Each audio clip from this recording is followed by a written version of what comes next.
കുടിക്കാൻ വെള്ളം അതവിടെ കാണും. ചേട്ടാ ഇത് കൊടുത്തോ, ഗൂഗിൾ പേ ഇല്ലേ? സോറി, ഇവിടെ ഗൂഗിൾ പേ ഒന്നുമില്ല. ഞങ്ങളുടെ കയ്യിൽ പൈസ ഇല്ല. കുറച്ച് റൂൾസ് ഒക്കെ ഉണ്ട്. എന്നാ കുഴപ്പമില്ല, ഞങ്ങൾ പോയിട്ട് തരാം. ഞങ്ങളൊക്കെ ലോക്കൽസാ, പക്ഷെ എന്തെങ്കിലും പ്രശ്നം വന്നാ അടം പിടിച്ചിട്ടാണ് 4 ആൾ ആളായിട്ട് കാണിച്ചത്. ഹലോ, ഇവിടുത്തെ ആരെങ്കിലും വരോ? ഹെർക്കുലീസ് സൈക്കിളിൽ കായുമുണ്ട്. അവനെ കണ്ടാ അറിയാ 10ന്റെ പൈസ ഇല്ലെന്ന്. കൂടി പോയൊരു മഞ്ജു മേടിക്കും. സാർ, ഇതാണ് പോൾസ്വാന്റെ പോളോ GT 2 ലിറ്റർ എഞ്ചിനാണ് ഇതിന്റെ. ഇത് ജർമ്മൻ മേഡ് വണ്ടിയാണ്. ഇതിന്റെ വില വരുന്നത് 5 ലക്ഷം. ഇതാണ് ഇവിടുത്തെ മോസ്റ്റ് എക്സ്പെൻസീവ് വണ്ടി, നിസാൻ പെട്രോൾ. സാർ, ഇത് തമിഴ്നാട്ടിലെ കിങ് ആണ്. സാർ, ഇതിന്റെ വില വരുന്നത് വെറും 30 ലക്ഷം.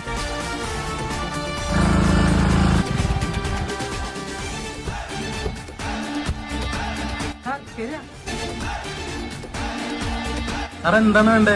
ആ മോളിലേക്ക് പപ്സ് കൂടി എടുത്തേക്ക്. എനിക്ക് പപ്സ് വേണ്ട ചാ. അത് കുഴപ്പമില്ല, കൗണ്ടറും കാര്യമായിക്കോട്ടെ. അവനെ കേട്ടാ എനിക്കെന്താ, അവന് കൗണ്ടർ കാര്യാക്കാനൊന്നും പോലല്ല. ഇത് കേരളമാണ്, ഇവിടെ കയ്യിൽ പൈസ വേണ്ട റെസ്പെക്ട് കിട്ടുള്ളൂ. ഗൂഗിൾ പേ ഇല്ലേ? സാർ, ഗൂഗിൾ പേ അവൈലബിൾ ആണ്. ബാഗിൽ പൈസ ഒന്നുമില്ലേ? രാഗിൽ അമ്മയുടെ വീട്ടിൽ പോലെ ഡ്രസ്സാണ്. അയ്യോ, പൈസ ഇല്ലല്ലോ. അങ്ങനെയല്ലല്ലോ നീ വന്ന പറഞ്ഞത് കൗണ്ടർ അല്ലേ? ഏത് കൗണ്ടറാണ് കാലിയാക്കണ്ട? ഏറ്റവും കൗണ്ടറാ. ഞാൻ എപ്പോഴാ പറഞ്ഞല്ല സെൽഫ് ഒന്നും കല്യാണ്ടെന്ന്. പപ്സ് തിരിച്ച് അങ്കിളുടെ കടയിൽ എല്ലാ സാധനം മേടിക്കാണെങ്കിൽ ഒന്നും വേണ്ട. പപ്സ് ഞാൻ കഴിച്ചാ. പിന്നോട് വേണ്ടതല്ല പറഞ്ഞ മോനെ. ഇതേ ആ ഷട്ടർ ഇട്ടോടാ. നിങ്ങൾക്ക് എന്തിന്റെ കഴപ്പാടെന്ന് മനസ്സിലാ? അച്ഛൻ എനിക്ക് പപ്സ്. പപ്സിന്റെ പറി